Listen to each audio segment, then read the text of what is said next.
Dear IOSH students, in this video I am going to explain to you the top 5 mistakes to avoid if you want to pass your IOSH Managing Safely practical project on your first attempt. Now I know you might be in a bit of a rush to get it all finished.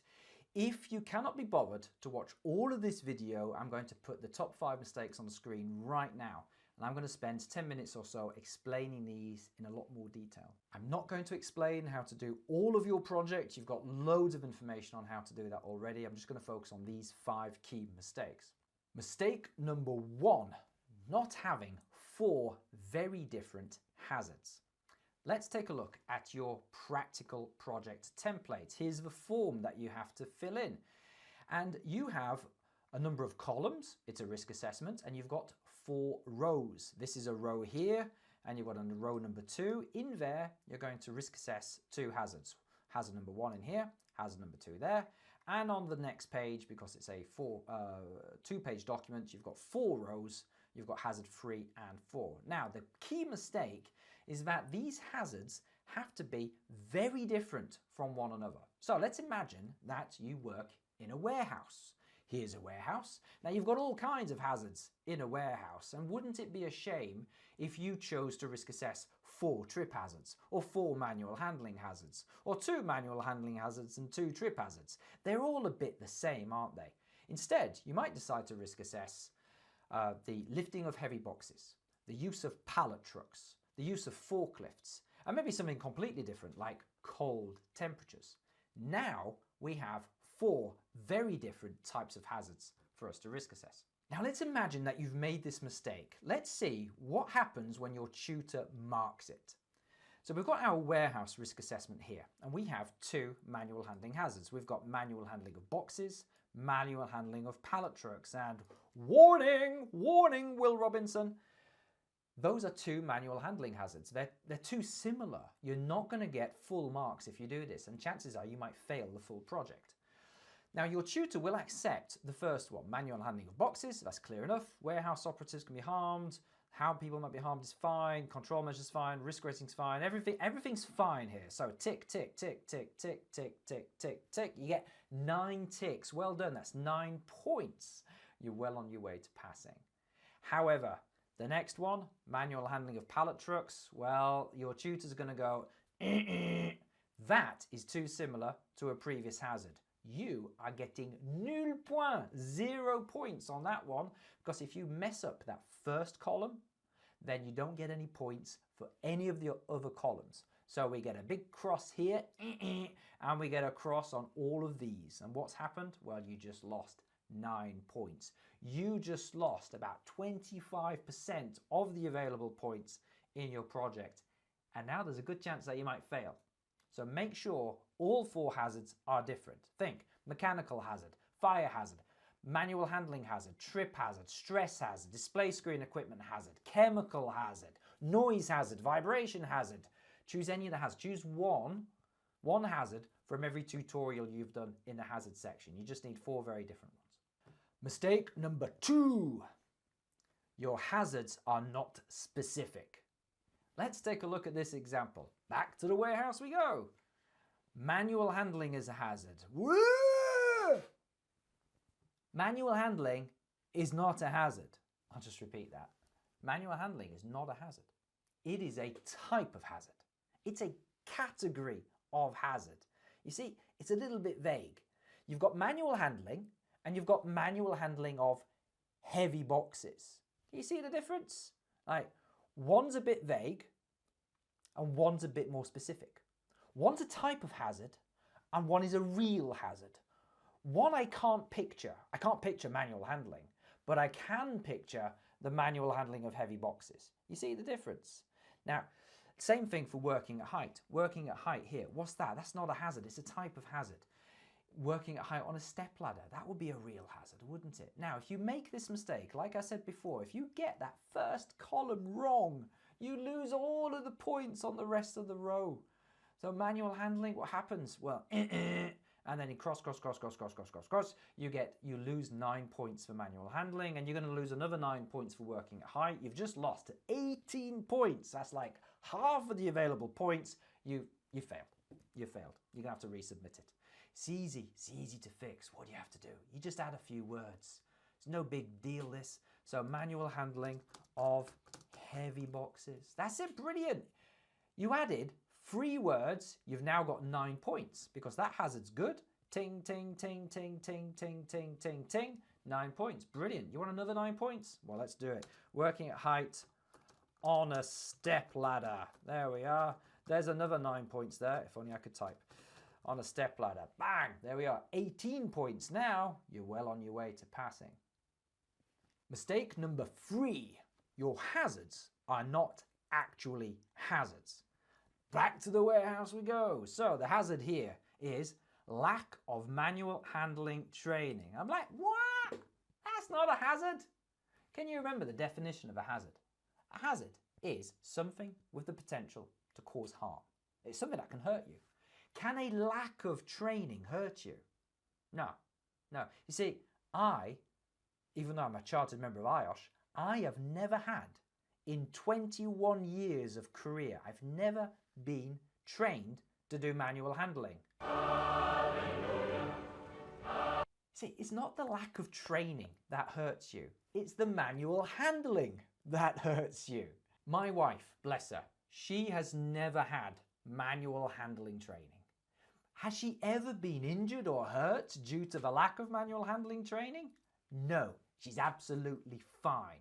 So, what we would do is we would rephrase this. We would rephrase that to say, and you've guessed it, manual handling of heavy boxes. Now, I'm not suggesting that we should ignore the lack of training. No, the lack of training, that needs to be fixed. That's a problem. So what do?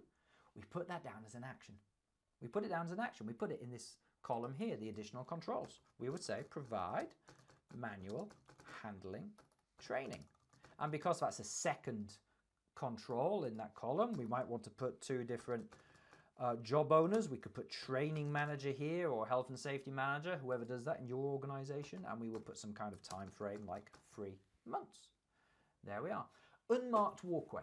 Is that a hazard? No. I've got walkways in this room. They're not marked. They're not a hazard.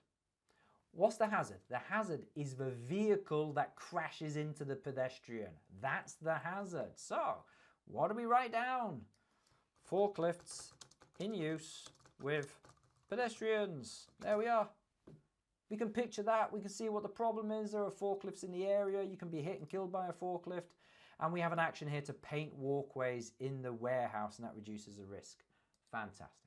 Mistake number 4. You haven't written down specific deadlines for your actions. Let's take a look at this again, shall we? So on this risk assessment, we have the deadlines of daily, annually, and immediately. It's a little bit unclear, in fairness to you. It's a bit unclear what goes into this column. It says action monitored by when. What does that mean? Well, they want a deadline or a time frame. When do the actions need to be done by? Now you've put daily. Store heavy boxes at waist height daily. Yes, I know. Yes, okay, we're going to do it daily. It's going to be like an ongoing thing. Yes, I know. But you're going to have to reorganize the warehouse a bit and take all the heavy boxes and lift them down or lift them up to put them at waist height. Depending on the size of the warehouse, that's actually quite a big job. So we're going to have to plan that in. That might be, next Friday, next week, next month, 2 weeks, 3 months, whatever it is. You're going to have to put down some kind of time frame. So we don't put daily because you lose the points there. We'll say 1 month, or it could be 2 weeks or 1 week, something like that. The next action, provide manual handling training annually. Yes, okay, fine. We'll do it annually, although, really, do we have to do manual training annually? I'd rather not. But let's say you've got 20 people to train. You're going to have to find a trainer, get some prices, book a date, book a room, get people released. It's actually quite a lot of work organising the training. So we might say we're going to get that done within the next 3 months. So we would change that to 3 months. And all of a sudden, voila, you have an extra point on your project. Immediately, paint the walkways in the warehouse immediately. Oh, yeah, immediately. Walkways, ba-da! Painted. No, it's like, this is a shit tip. And it's like, and ba-da! Now it's all clean.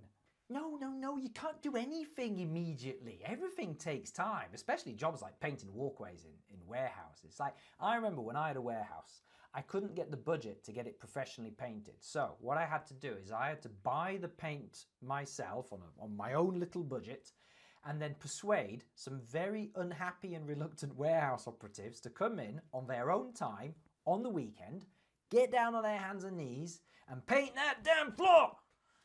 And to keep them happy, I had to come in and do it with them and buy them pizza. It took time, it took all weekend. So we don't put immediately. That's going to take us some time. We might put, say, 3 months for that, or 1 month, or whatever is appropriate in your workplace. Now, it doesn't have to be a time frame. You could put a date. Now, if you're going to put a date, again, choose a date which is appropriate based on the date of your risk assessment. So this document is the 19th of August 2022. Let's say we're going to do that in the next month. So what's that going to be? Let's say we're going to do it by the 30th of September 2022. So you can put some dates in, or if you want to be fancy, you could put 30th of September 2022. Voila, you just got another point.